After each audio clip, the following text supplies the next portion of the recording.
Í Listagilinu á Akureyri opnaði nýlega líklega minnsta hönnunarverslun landsins, Sjoppan vöruhús.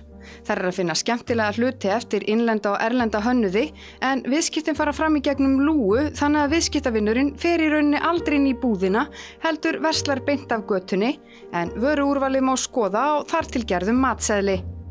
Konseptið sko að vera með þessar tækifærisvörur með svona smá húmor, samt svona nokkuð góðum gæðum og ekkert ódýrt og alltaf eitthvað nýtt.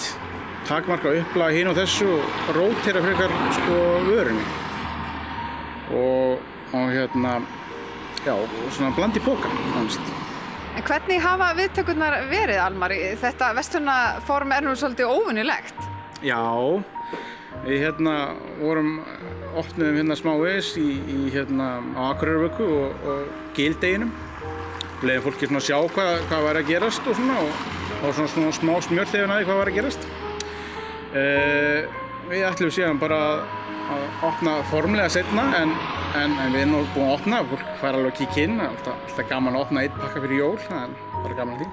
En þú ert að selja þína eigin hönnun í versluninni og ertu í rauninni með vinnustofu og íbúð uppi og verslunin í rauninni bara inngangurinn að vinnustofunni og heimilinu.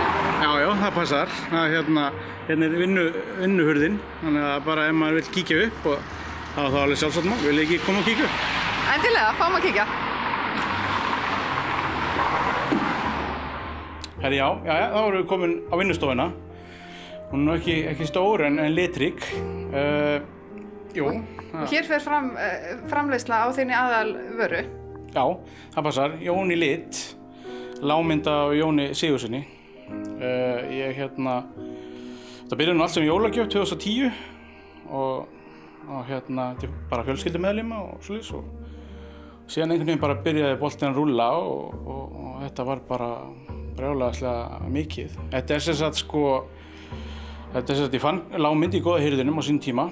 Vissi aldrei hvað ég ætlaði að gera við henni en akkurat á svipuðum tíma var ég að gera, var ég í mótakúrsi í Listaháskólanum og vantaði einhverja skemmtilega jólagjöf. Það sem var nú í hönnunarnámi, þá þurfti maður að vera svona frumlegur í jólagjöfunum og ákvað að taka sílikon afsteypu af myndinni. Og það sem þegar maður hugsar fyrst lágmyndir, þá hugsar maður alltaf kopar, eitthvað svona þungt, dökki litir. Þannig okkur hjónum langaði aðeins þess að poppa þetta upp, gera eitthvað svona nýtt, setja svona kannski nútímalega litir og svona eitthvað sem kannski ekki endilega að tengja endilega við lágmyndir. Fyrsti plattinn var fjólublár en síðan þá hefur Jón í lit verið framleiddur í meira en 30 litum. Vinsældir lágmyndarinnar hafa verið með ólíkindum og segist Almar varla hafa náð að sinna neinum öðrum verkefnum eftir að framleiðslan hófst. En hvað skýrir þessar miklu vinsældir? Ég nú oft spurt með þessar spurningar. Ég ætli að geta ekki verið, hún kom bara á réttum tíma. Þetta kringum 2010-2011, það er svona rétt þarna eftir, kannski ekki rétt eftir, fljótlega eftir hrun.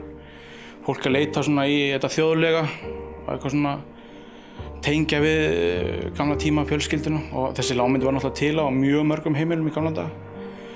Og maður heyrt margar skemmtilegar sögur hvernig fólk tengir við þessa lágmynd Og alls ykkur þess vegna sem hún er alltaf líka skærlitir Almar er akureyringur og konan hans frá Grenivík en saman eiga þau 2 ára gamla dóttur.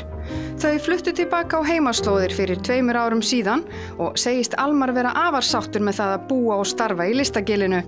Já, það er rosa fínt að vera hérna. Það er rosalega mikið líf hérna og alltaf eitthvað að gerast hverju helgi. Það er líka svona kannski megin ástæðan fyrir að okkur fannst gaman að opna litla búðið hérna niðri. Svona bæta bara við flóruna hérna og vonandi kemur einhver að heimsækja okkur.